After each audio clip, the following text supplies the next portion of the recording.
ছাত্র জনতার গণঅভ্যুত্থানে স্পিরিটকে ধারণ করতে চলতি মাসের শেষ সপ্তাহে আত্মপ্রকাশ হতে যাচ্ছে তরুণ নির্ভর রাজনৈতিক দল।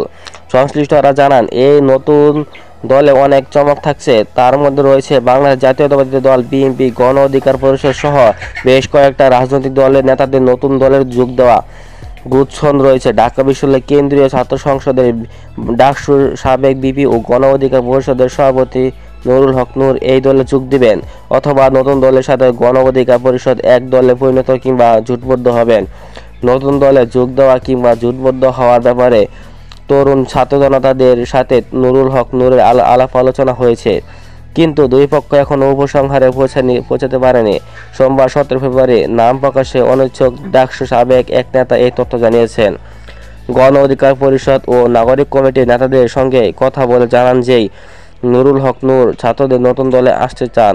দলের শীর্ষ দুই পদের একটি পদ দাবিদার তিনি। এছাড়া নতুন দলে একজনকে মুখপাত্র রেখে স্থায়ী কমিটির সদস্য দিয়ে দল পরিচালনা করারও আরেকটি প্রস্তাবনা আলোচনা চলছে। এমনটি হলে সেখানে তিনি স্থায়ী কমিটির সদস্য হতে পারবেন। সূত্র বলছে, গত কয়েকদিন ধরে নাগরিক কমিটির শীর্ষ নেতাদের সঙ্গে কয়েক দফায় মিটিং হয়েছে নূরের। সেখানে এসব বিষয়ে আলোচনা হয়েছে, তবে চূড়ান্ত কোনো সিদ্ধান্ত হয়নি। গত কয়েকদিন ধরে আসন্ন দলটির সদস্য সচিব পদ ঘিরে অভ্যন্তরীণ দ্বন্দ্ব, বিশেষ করে